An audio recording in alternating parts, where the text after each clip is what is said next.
Good morning, everyone. Hey, look who we've got back. Roman's back. Very Yay. good. Yeah, he's back. Yeah, you should tell us about a little bit about the update on Renovation. your renovation on your 100-year-old healing center. Well, we're having good progresses, so the appliances are in place. I'm about to finish the floor in the bathroom. Bedroom is done. One office is almost done. And living room is half done. I am completely done. My chihuahua is done. I didn't spend a lot of time with her. She's very, very stressed. And yeah, good news. I'm working closely with the not local, but Oregon Humane Society, and they're about to ship me, let's call it a training shed, a 20 by 10 training shed, where we can create real life conditions for a pet dog who's coming a long-term shelter dog. Oh, great. Slowly to get integrated into a family situation, meaning is the dog learns to live in a close apartment with furniture, with a couch, with a carpet, with a confined place, a crate or a den, whatever it's preferred. And also working on separation anxiety, basically house train a dog from scratch who has been a long-term kennel dog. Wow. That's fantastic. Good morning, Muka. Hey, good morning, Dale. Nice to see you. Okay, so with your new place now, are you going to be able to be up and running in a short period of time? When's your launch date? My launch date for that, as soon as the thing comes in. So we depend on delivery dates. So maybe in a month or so. Okay. We need to do some preparations. I have 3 guys coming in and health up the trees a little bit, make the trees healthier.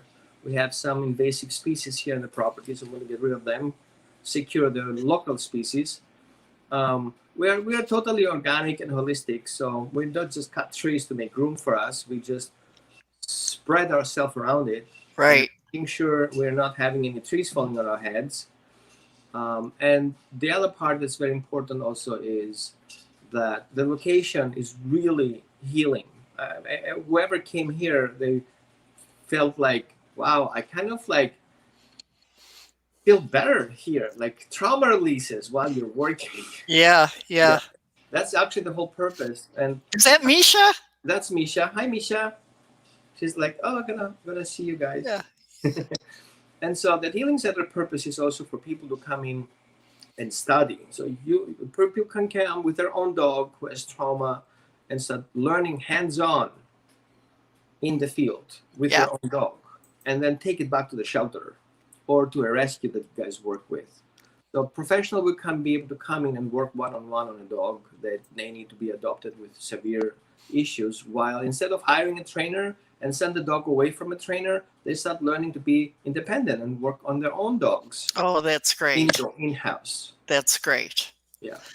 Okay, so for today's show, we are talking about dogs who become reunited. And there's a number of reasons why a dog is lost in the first place. It could be some type of hurricane or disaster or something, or flood where they were separated from each other.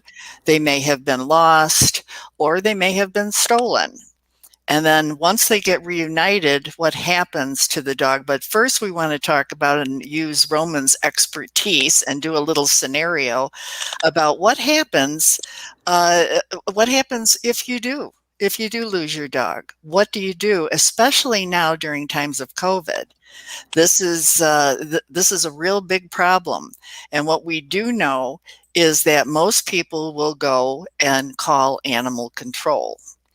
But Roman, what ends up happening when they call animal control? Well, let's face the facts.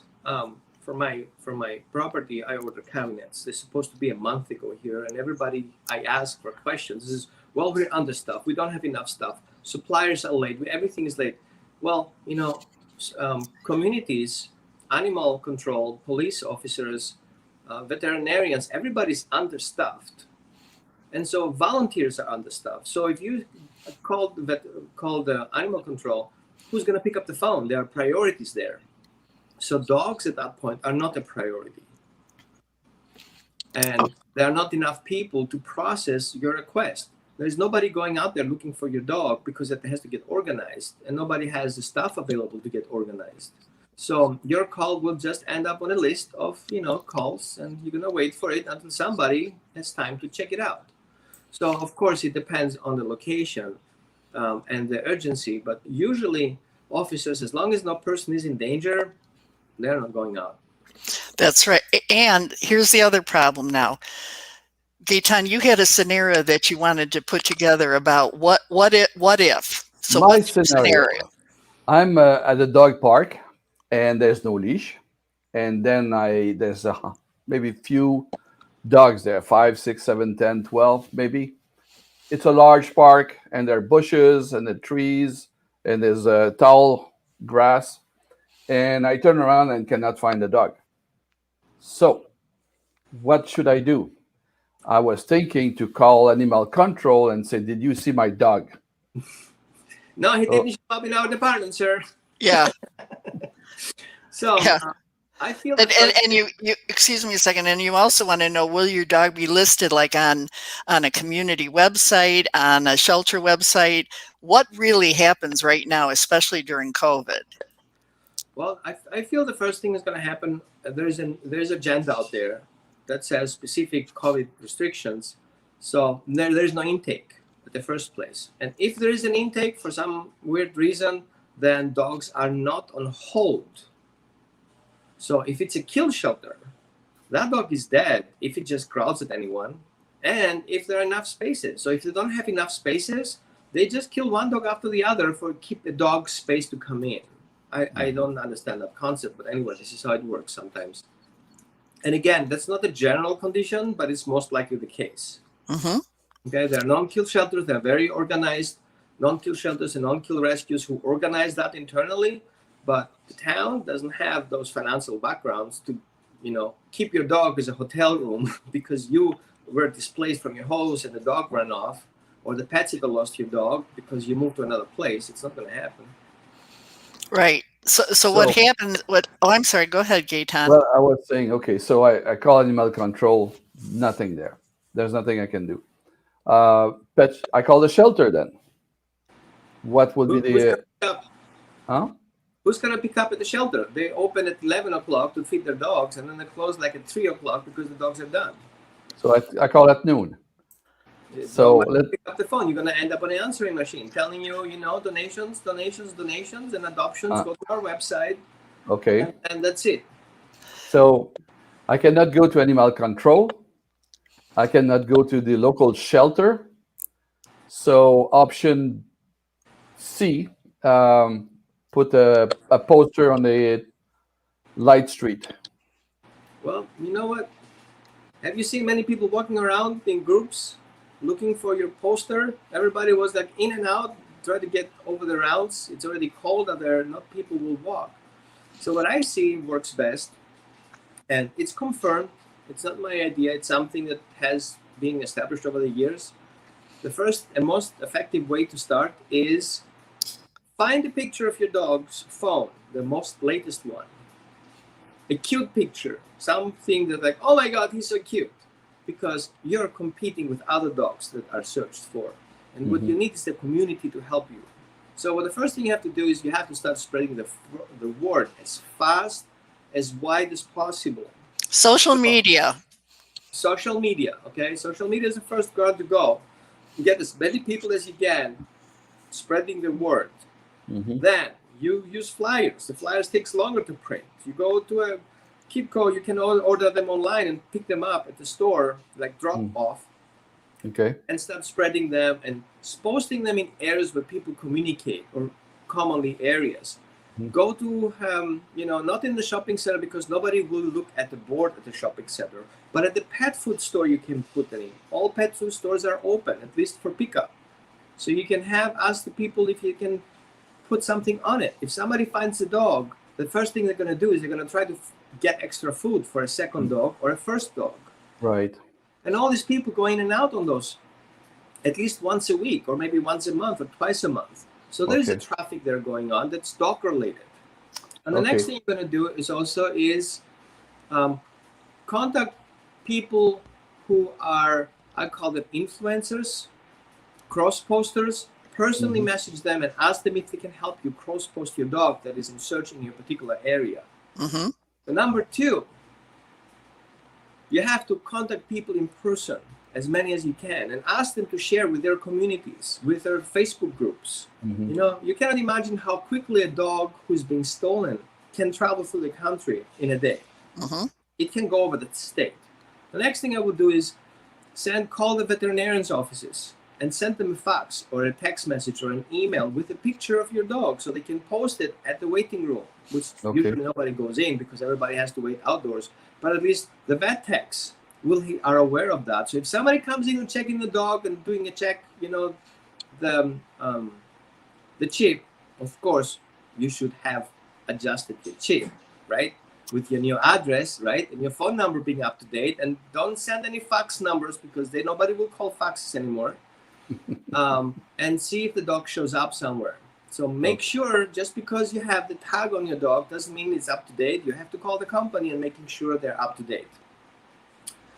I would then think we should ask people around in your Facebook groups and local areas if there are any local volunteer organization to help your dog, like search and rescue groups for dogs and cats and pets.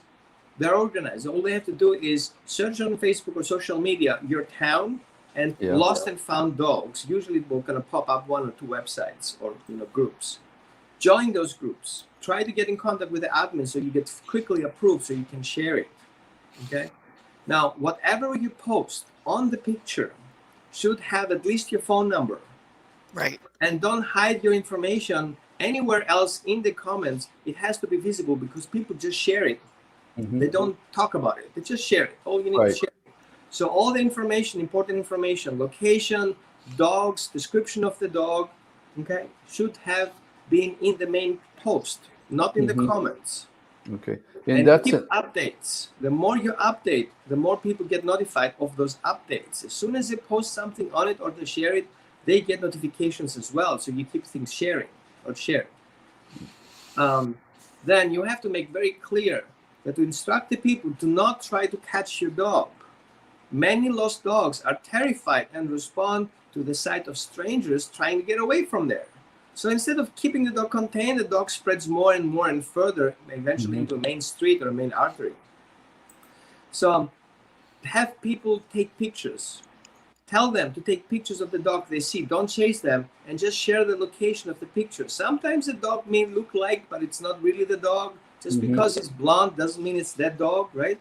Right. And so also check people and ask people to check their Ring cameras.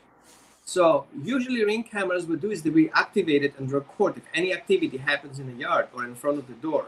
So what the dog likely will do, will try to get in the house because it's cold or because he needs water. So it's going to show up in the yard. The Ring camera will capture it. And I'm not advertising a camera, whatever those automatic cameras are, that gives you a recording on that. And make sure people can inform you about that. So if you have a post, don't make it private because people will not be able to post on it. And have your family members supervise those posts. So they check in once in a while so they're up to date. An hour in between those informations can be a dog be there or not anymore. So at least you can get the people in contact and tell them, hey, I'll be there in an hour.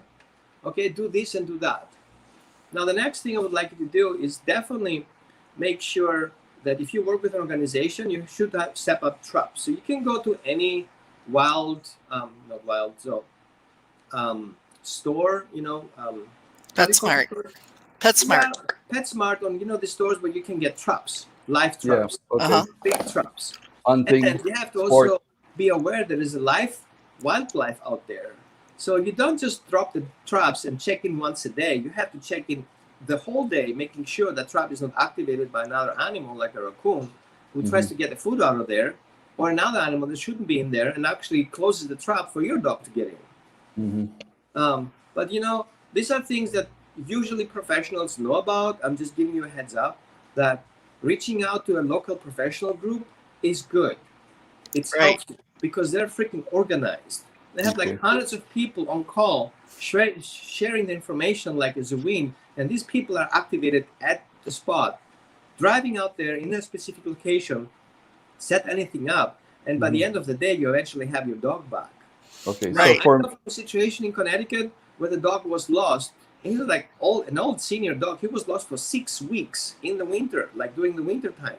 Hmm. He got lost. Nobody could find him. He was chased, I think, over 15 miles all over the place, and nobody could catch him. And the group went out there and got him.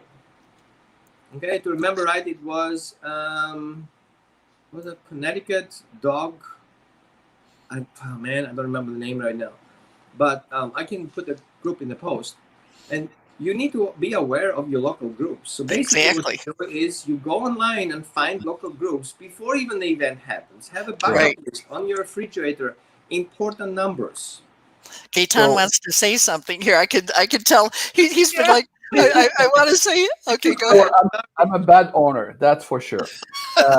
In that story, uh, having a chip, just to expand a little bit on that, having a chip is, I think, it's definitively a plus when you lose your dog. Bec- The chip will carry the identity and the reference, the owner, the location, and that kind of information, to my knowledge.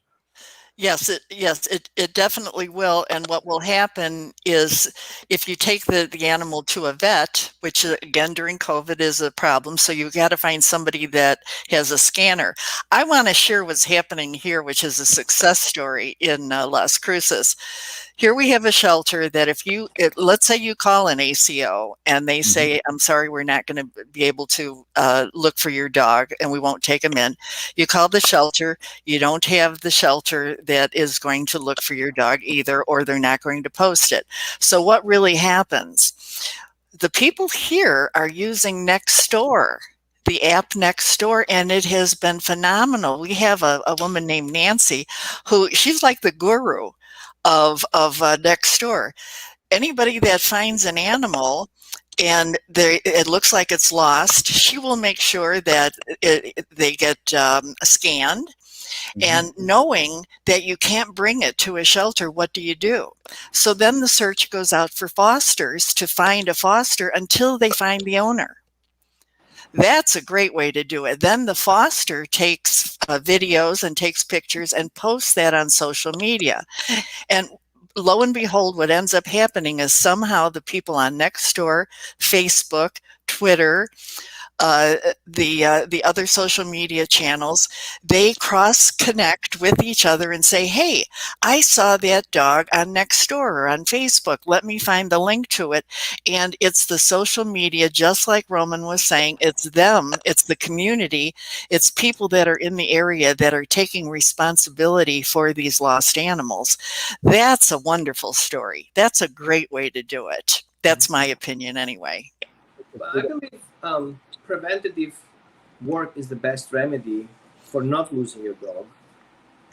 So I would encourage everybody to take a time, take an hour, literally an hour, grab your coffee, and go over your fence and check all the details of your fence.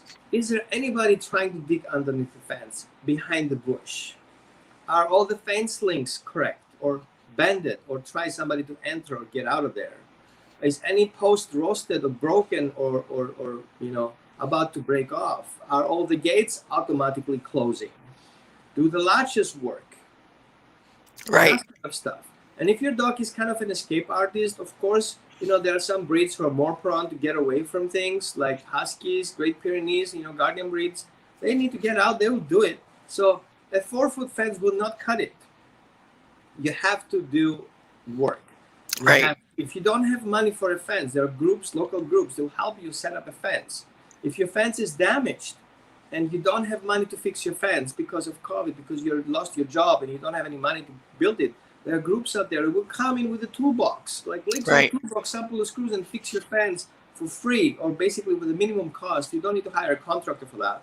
However, Of course, if you have the money, you don't hire, those groups. You go to a contractor, or you're gonna donate some money for those groups to function. Mhm. I remember me going through my own local group, not local group, local community, with my screwdriver and a couple of long nails. And wherever I saw a fence not working properly, knowing there was a dog in there, I just add a couple of screws in it. Nobody will complain about it. They will be grateful. Yes, Right. the dogs will bark behind the fence, but you know what? I've saved many dogs not getting out of the fence. Right. Right. And so, yeah, I think we should always check in on that. And if we have a pet sitter, there should be professional pet sitters. Many dogs get lost through a pet sitter who's not professional.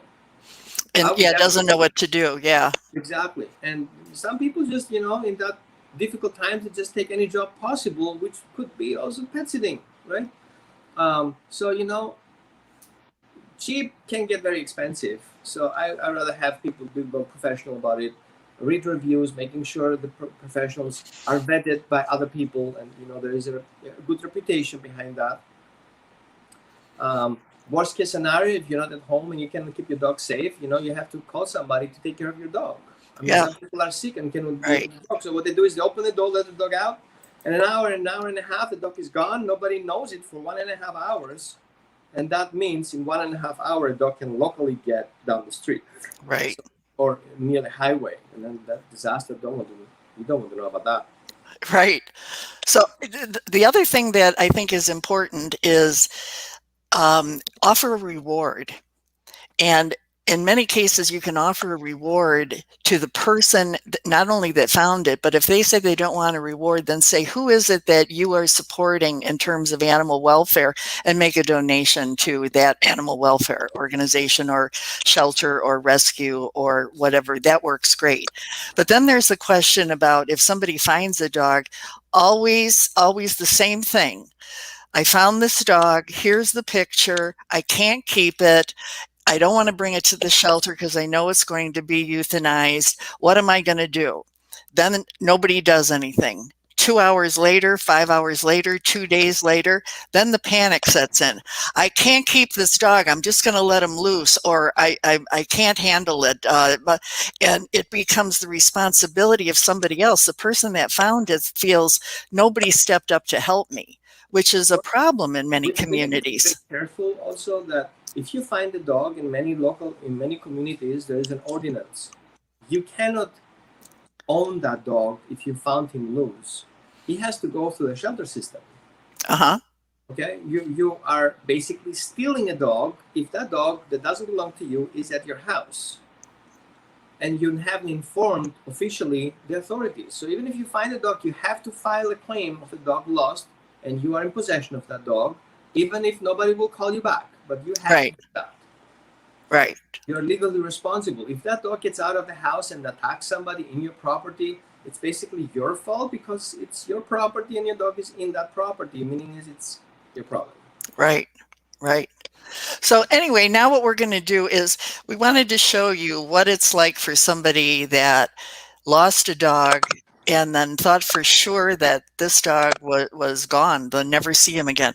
And this particular one, this was a 12-year journey, and then finally they were reunited. So I'm going to share this now. Yeah, this is very cool. Never thought they'd see her again. Recently, the impossible happened. After all those years, Zoe came back home.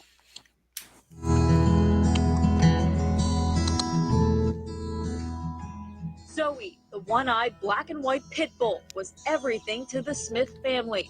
She used to sleep by me at night, and she used to push Ashley off the bed. Yeah. Stretch out her arms. When Zoe was young, the Smiths say she looked intimidating. Yes, she was strong, but inside she was all love. She loved any dog, any person, any other kind of animal, cat, dog, and she's so tame and gentle. But when Sherry Smith had to move, she couldn't find a place that would accept dogs. To find a decent place and a place that would take animals, that was the problem. Rehoming Zoe was one of the hardest decisions Sherry had to make. Oh my God, that day it was raining in February 2009. Zoe went to a good family, But the Smiths never stayed in touch. But over the years, we've always talked about her, and we always wondered what happened to her. They wondered for over a decade. Then, 2 weeks ago, Sherry got an unexpected phone call.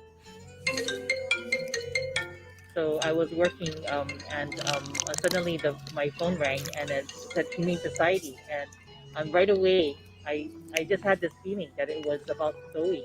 12 years later, Zoe came calling. The Hawaiian Humane Society says her microchip was still registered to the Smiths. That is the only contact information that we're provided if the pet doesn't have a collar with a phone number or a name. It's the only, connection that we have to whoever was caring for that animal. So it's really, really important and pertinent that you keep that information updated. Of course, Ashley and Sherry came immediately. Do you think she recognized you guys? She didn't seem to, when we were there, and it kind of made us more, more sad because we love her. But that's why we want to find, whoever. That way she can have somebody familiar.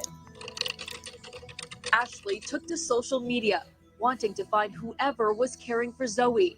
They got some answers about her past, although it wasn't the happy ending they were hoping for. Same situation happened with them where they had to move, and a lot of places wouldn't allow pit bulls, so they unfortunately had to rehome her as well. Over the last 12 years, Zoe was rehomed several times, and no one seemed to be looking for her. The Smiths were worried they wouldn't be able to keep her again. After all, their place is not pet friendly. But thanks to a landlord with a kind heart, an exception was made. I just want to thank her for everything she's done for me. Zoe is now 14, and the Smiths promise to give her the love she deserves for whatever time she has left. It's like full circle. She came back to us.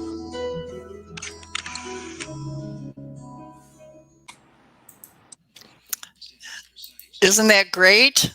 Let me That's stop great. this. Yes. Message: never ever give up on your dog, ever. Right. And the chip is definitively a big plus in this story. Without Right. the chip, Right. Dale had wrote here something that's really kind of interesting. He wrote, a lot of dogs get out because of fireworks. He plays the sounds of fireworks on his Alexa, and his dogs aren't afraid when they hear fireworks, which I think is a really, really great idea. Thanks, Dale. We appreciate that. Yeah. So, okay, now we've got another thing that we wanted to show today. This is not about Dogs Reunited, but what it is about is we have a new Major Biden, which is the dog that is the president's dog. What's the matter, Gaetan? I have a robot cleaning the floor as we speak. Oh, boy. Okay, well, anyway, I'm going to share this right now. This thing is knocking at the door. That's why Genevieve came in. Okay. All right. Now we want to share this. We know that this is a video that is produced by Inside Edition. We don't want to have any copyright issues, but because this is about President Biden, then it becomes Creative Commons, and we should be able to share it. If there is any problem, then please mute it. But this is just a great story here. So let us share this. Presidential inauguration is going to be different in many ways. The Delaware Humane Association added its own event to the list of celebratory events by hosting an inauguration ceremony for presidential pet-elect Major Biden, the first rescue dog to occupy the White House. We just really wanted to celebrate that and shine a light on shelter dogs and animal shelters throughout the country. Joe and Jill Biden adopted Major, a German Shepherd, from the Delaware Humane Association in 2018 after first fostering him. Now 3 years old, Major and his buddy Champ Biden are going to restore a presidential tradition of having a dog in the White House. I'm adopting that doggy in the window. Josh Groban joined a Zoom event which included many other rescue dogs across the country, wishing Major well as they hope he can inspire people to become pet owners. He can be like an ambassador, obviously, for all shelter dogs. But my main thing is that having not only a shelter dog, but a dog itself in the White House is something that pet owners can identify with. Regardless, again, of your socioeconomic situation, your political affiliation, your race or ethnicity, dogs and cats are something that people can connect with. If the Biden family's Christmas video is any indication of Major's enthusiasm, then he's going to serve the country well. For Inside Edition Digital, I'm Mara Montalbano. Yeah, that was good. So, yep.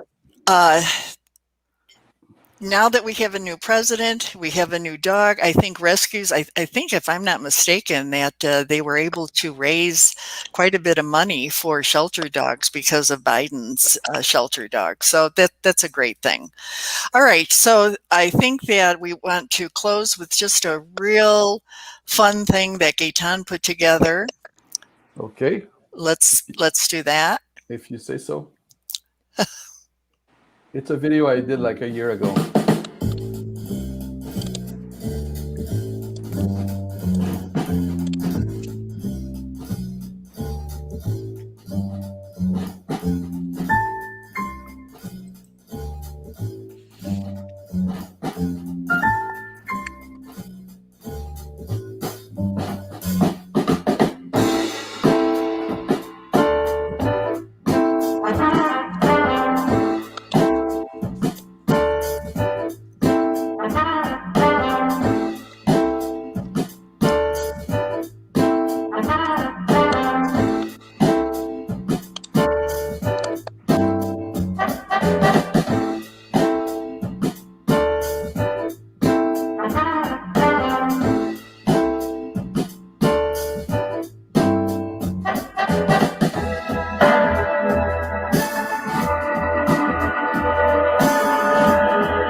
Oh, yeah, that's it, a dog's life.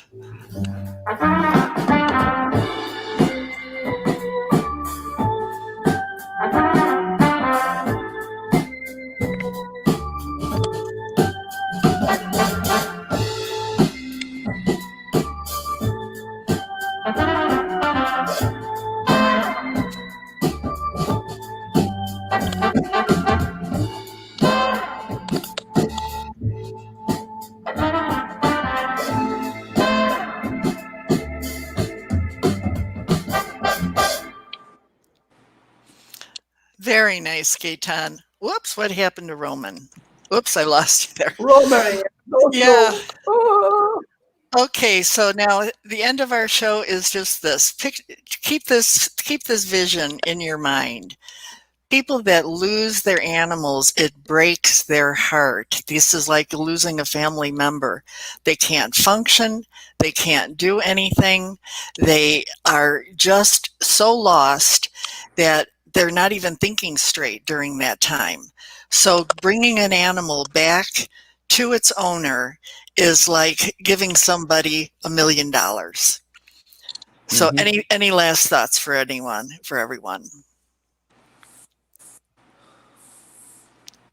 Gaetan. Don't give up on your best friend. Yeah, okay. It's your friend. Yeah. Don't give up on any friend you have. I feel, when we look into the statistics, not really official statistics, but dogs get loose because we are neglecting them 90% of the time. Not we in particular, but somebody does. The dog gets loose because nobody paid attention. They was in the yard for an hour and dipped himself through it. Dog got loose because somebody left the door open. Dog got loose because somebody didn't put the leash on. Dog got loose because somebody relied on the fence, on the electrical fence. We are totally against them. Okay, I know from dogs who had a shock collar on to return to the fence were basically being shocked for returning. So the dog ran away instead of coming back home because of that devices and many more things. Those devices are not safe devices. And I know there are new models out there, the GPS tracking and all these things. It's a not safe device. It's hurting your dog to be contained, and it's in the instructions. If you read them, you see it's not a safe device. You have to supervise your dog. So take him out for a walk. Take time. Teach him something good. And positive reinforcement is the best way to teach your dog to stay contained in his property. Right. Well, Roman, what I always feel is, why does the dog want to run away in the first place? Yeah, you know what? Many dogs, it's not the person where the dog runs away from. It's the destruction and, the dog's destructibility and his prey drive who lets him go somewhere else. Some dogs are really bored, they have nothing else to do. So chasing a cat, chasing a dog, chasing another wild animal is kind of like priority right now because that's what my brain tells me to do. But then at some point, if that distraction is gone, the dog usually returns back home, if he can come back home. Right. But isn't there an element where you think, I can't open up the door because my dog is going to get out? Whereas, see, like with me, with Charlie, I can open up the door and I don't worry because he's not going to go anywhere. If he did go out, he would just go right in the front there and he'd come right back again. Yeah. But why does a dog look to get out? Why do they want to get out? There is a factor. That's a show on a whole other show on that altogether. It's a big topic. It's a big topic. I would say the reason why the dog gets out is because usually it's an enrichment and it's self-rewarding enrichment. I'm going out, I'm exploring new things, I have fun. Dogs are opportunistic scavenging predators. They're up to something out there, trying to find something. Sometimes hormones cannot control. So when they have a smell of something, they need to follow to the end, and you don't know where that path is going. Right. However, a good recall and a training and proper socialization, at least if your dog gets out, he's not being a threat to anyone, he's not getting shot by anyone because he is attacking everything and everyone. And in areas where you are, like in Texas or other rural areas, dogs get shot anyway if they're entering a property they're supposed not to be, or being taken down by other dogs or guardian breeds. Right, yeah. So it is a personal responsibility to take care of the dogs. I mean, I'm a trainer and I have my dogs on a leash. I have one dog who is such a good recall, I don't have to have him on a leash, but sometimes I do have him on a leash because I know that the risk is too high. Yes, right. So, I agree. Yep. Okay, everyone. Great show. Which year are we, Kathy? Oh my goodness. Hey, look at where we are. We are in 2021. Voila. One. So this is going to be a winning year for all of us, and we wish you nothing but the best in 2021. Yes. Yeah. And that's it. So Thank with you. that, we will see you in a Next week. time. Yep. Okay. All right. Thank you, everybody. Okay. Thanks. Bye-bye. Thanks, Kathy.